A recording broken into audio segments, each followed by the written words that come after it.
हाय दोस्तों, जैसा कि आप सभी जानते हैं कि कल ग्वालियर में एडीपी से संबंधित 3 साल की उम्र को लेकर रेड लगी हुई है, जिसके सारे बहस के मुद्दे भी आपको बताएं कि कौन कौन सी बातों पर पेंच फंसा हुआ है। लेकिन एक बहुत ही महत्वपूर्ण बात मैं आपको बताने जा रहा हूं, जो बहस का दोस्तों मुद्दा होना चाहिए, जो लास्ट में पूरी बहस खत्म होने के बाद वहाँ पर बोलना चाहिए। तो मैं आपको यहाँ पर बता दूँ, सारी बातें पहले ही बता चुका हूँ कि जो शुद्धि पत्र 4 दिनांक 30/5/22 को मध्य प्रदेश लोक सेवा आयोग द्वारा निकाला गया, और जिसमें क्या कहा गया कि जो AWS वाले हैं इनको आयु में जो है क्या दी गई है, छूट दी गई है। ठीक है, अन्य पिछड़ा वर्ग और सामान्य वर्ग की तरह इनको छूट दी गई है। ठीक है, ये कब दी गई है? ये अपना नोटिफिकेशन आया था, कब आया था? मैं ये नहीं कह रहा हूँ कि इम्पोर्टेंट, ये बात मैं पहले बता चुका हूँ कि ये EWS वाला, इसमें बहुत ही शानदार बात मैं आपको बताऊँगा, ज़रा रुकना लास्ट तक। ठीक है, तो 8/3/22 को एक निर्णय पारित हुआ, और जिसमें क्या कहा, निर्णय सुनने योग्य है कि अपन ये बात भी लास्ट में रखेंगे कि अगर मान लो आपको लगता है कि हमारी बात में दम है तो आप ऐसा भी कर सकते हैं, जैसे माननीय उच्च न्यायालय पहले कर चुके हैं। ठीक है, तो इसको अपन पढ़ेंगे बहुत अच्छे से कि माननीय उच्च न्यायालय द्वारा याचिका क्रमांक 21/08 में पारित अंतरिम आदेश दिनांक 8/2/22 के अनुपालन में अनुसूचित जाति, अनुसूचित जनजाति तथा अन्य पिछड़ा वर्ग के समान आर्थिक रूप से कमजोर वर्ग के अभ्यर्थियों को अधिकतम आयु सीमा में छूट दे होगी। पहली बात तो यह है कि ये माननीय न्यायालय के कहने पर ही सही, लेकिन आपने भूलक्षी प्रभाव से इसको लागू किया है, क्योंकि आपका जो है पहले का था नोटिफिकेशन। ठीक है, नोटिफिकेशन पहले का था और बाद में ये ऑर्डर आया तो आपने कर लिया है। माननीय न्यायालय अगर आदेश करेंगे तो अभी भी आपको मानना पड़ेगी। ठीक है, सबसे महत्वपूर्ण चीज़ ये है, अभी भी ये महत्वपूर्ण चीज़ नहीं है, ये भी आपको पता थी। सबसे महत्वपूर्ण मैं पॉइंट की बात आपको अब बताने जा रहा हूँ। आवेदन करने के पात्र नहीं होंगे। ठीक है, मतलब 45 साल तक की छूट दे दी।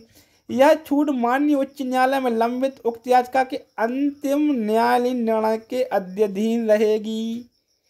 तो जैसे माननीय उच्च न्यायालय द्वारा सिलेबस के संबंध में रखा गया कि भाई चलो अभी एग्जाम हो जाने तो कोई समस्या नहीं है, किसी का नुकसान नहीं है, बाद में अगर लगता है तो अपन एग्जाम कैंसिल कर देंगे।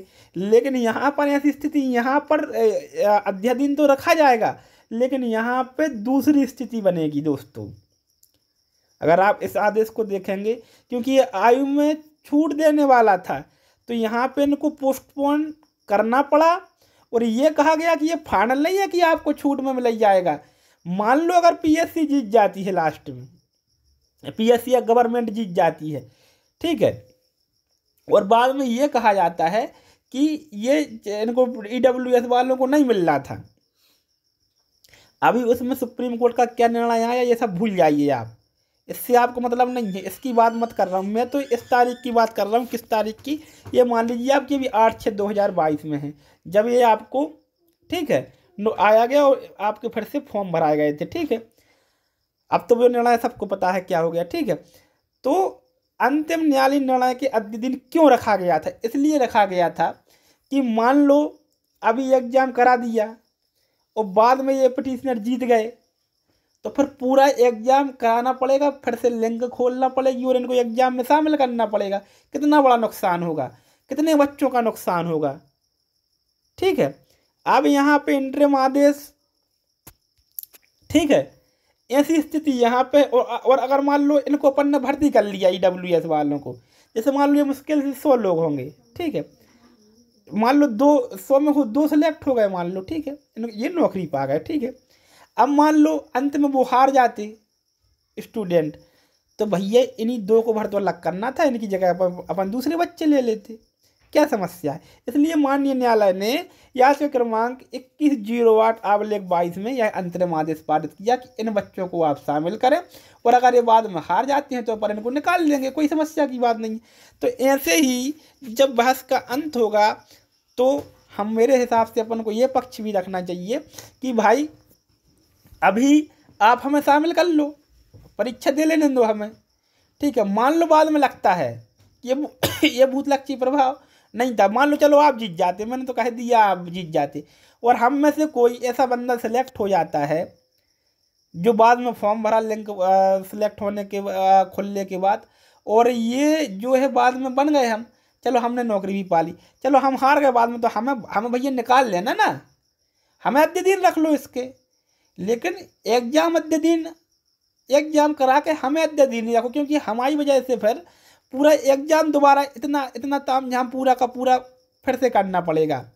कहाँ कहाँ से कितने कितने स्टेट से बच्चे आते हैं, एग्ज़ाम देते हैं, उनको फिर दोबारा फॉर्म भरे जाएंगे, फीस लगेगी, सब कुछ होगा, कितनी समस्याओं का सामना करना पड़ेगा। और अगर मान लो हमें अभी लिंक खोल के मौका दिया जाता है और मान लो बाद में हम हार भी जाते हैं, तो मात्र हमें डिलीट कर देना भाई, हमारी जगह पर जो नंबर वाले लड़के हों उनके ले लेना है आप आराम से। आप लोग मेरी बात समझ गए होंगे। यही माननीय उच्च न्यायालय ने याचिका क्रमांक 2108/22 में किया था। ऑर्डर 2/8/22 को अंतरिम आदेश पारित किया था इसके संबंध में, और यही इसमें भी होना चाहिए, ये मेरा मानना है। और मेरी तरफ से ऐसा अपन को वहाँ पर पक्ष रखना चाहिए कि श्रीमान जी, अगर आप हमें अभी परीक्षा में सम्मिलित करते हैं तो आप अद्य दिन रख लीजिए ना, फाइनल निराकरण तक। हम कहाँ मना कर रहे हैं भाई, हम हार जाएं तो हमें बाहर कर देना, ठीक है, लेकिन हमें अभी शामिल करो। और अगर हमें अभी शामिल नहीं किया गया और एग्ज़ाम कराया गया और बाद में हम जीत जाते हैं, तो बहुत बड़ा नुकसान पूरे मध्य प्रदेश का क्या, पूरे एमपी के बच्चों का दोस्त, पूरे भारत के बच्चों का दोस्त तो होने वाला है। तो मेरी तरफ से ये बात आप तक साझा करने का मन हुआ, तो कि वीडियो अच्छा लगा हो तो लाइक करें और शेयर करें।